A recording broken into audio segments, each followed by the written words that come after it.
reading the papers and playing whist. He often won at this game, which, as a silent one, harmonized with his nature. But his winnings never went into his purse, being reserved as a fund for his charities. Mr. Fogg played not to win, but for the sake of playing. The game was, in his eyes, a contest, a struggle with a difficulty, yet a motionless, unwearying struggle, congenial to his tastes. Phileas Fogg was not known to have either wife or children, which may happen to the most honest people, either relatives or near friends, which is certainly more unusual. He lived alone in his house in Savile Row, whither none penetrated. A single domestic sufficed to serve him. He breakfasted and dined at the club, at hours mathematically fixed, in the same room, at the same table, never taking his meals with other members, much less bringing a guest with him, and went home at exactly midnight, only to retire at once to bed. He never used the cosy chambers which the Reform provides for its favored members. He passed 10 hours out of the 24 in Savile Row, either in sleeping or making his toilet. When he chose to take a walk, it was with a regular step in the entrance hall with its mosaic flooring, or in the circular gallery with its dome supported by 20 red porphyry Ionic columns and illumined by blue painted windows. When he breakfasted or dined, all the resources of the club, its kitchens and pantries, its buttery and dairy, aided to crowd his table with their most succulent stores. He was served by the gravest waiters, in dress coats and shoes with swan-skin soles, who proffered the viands in special porcelain and on the finest linen. Club decanters of a lost mold contained his sherry, his port, and his cinnamon-spiced claret, while his beverages were refreshingly cooled with ice, brought at great cost from the American lakes.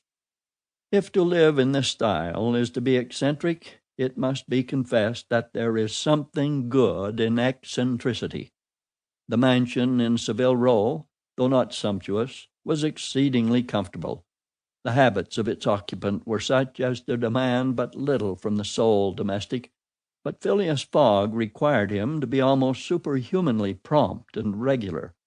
On this very 2nd of October he had dismissed James Forster because that luckless youth had brought him shaving water at 84 degrees Fahrenheit instead of 86, and he was awaiting his successor, who was due at the house between 11 and half-past.